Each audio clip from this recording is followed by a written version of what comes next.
नमस्कार. थोड्या दिवसापूर्वी ना माझ्या मनाच्या विरुद्ध एक गोष्ट घडली.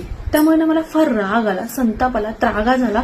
मी फक्त डिप्रेशनचा विचार करायला आणि फक्त विचार करायला लागले माझ्या मनामध्ये. ही गोष्ट माझ्या मनासारखी का नाही होते. मला फार राग यायला लागला. मी शांत पण बसू शकत नव्हते. फक्त विचार चालू होते आणि मी कोणाशी बोलू, काय करू, मला काहीच समजत नव्हतं. फक्त असं वाटत होतं दळाफट करावी, हातात जे काही आहे ते फेकून द्यावं आणि राग राग राग आणि फक्त राग. त्यावर एक आवाज आला, अगं शांत हो, शांत हो. मी म्हटलं कोण बोलतंय, कोण शांत राहायला सांगतंय मला, प्लीज मला नका सांगू, मी नाही त्या मनस्थितीमध्ये शांत राहण्याच्या.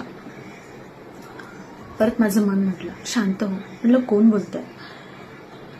मी तुझं अंतर्मन बोलतोय. जर अशी शांत हो आणि विचार कर ना, जी गोष्ट तुझ्या मनासारखी नाही होती ती दुसऱ्या कोणाच्या तरी मनासारखी होत असेल. मी त्यावर उत्तरले, म्हटलं माझ्या मनासारखी नाही होती तर मला त्रास होणारच ना.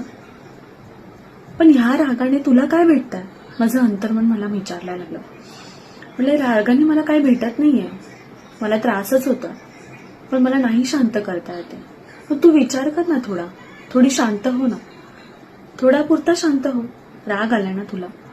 मी उत्तरले, मला राग आला, मी काय करावं. थोडंसं शांत हवं, 1 ते 10 अंक मोजावे आणि ती गोष्ट, जी गोष्ट तुझ्या मनासारखी नाही झाली ती तिथेच थांबून द्यावी आणि त्या गोष्टीचा नंतर विचार करावा.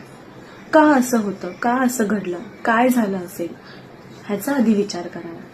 कारण डिप्रेशनमुळे फक्त आणि फक्त तुलाच त्रास होणार आहे. तुला त्रास होणार आहे आता सुद्धा आणि नंतर सुद्धा आणि भविष्यात सुद्धा. डिप्रेशन ही चांगली गोष्ट नाहीये. थोडा विचार कर पूजा आणि शांत हो. पण मी शांत झाले, 1 ते 10 अंक मोजले, माझा राग शांत झाला आणि मी त्या गोष्टीवर नंतर विचार केला.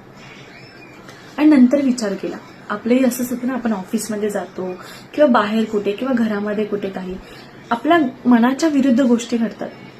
आपण त्याच्यावर लगेच रिॲक्ट करतो, लगेच त्याच्यावर आपण उत्तर देऊन मोकळे होतो आणि तो राग आपल्याला सहन नाही होत. त्या रागाचा फक्त आपल्यालाच त्रास होतो.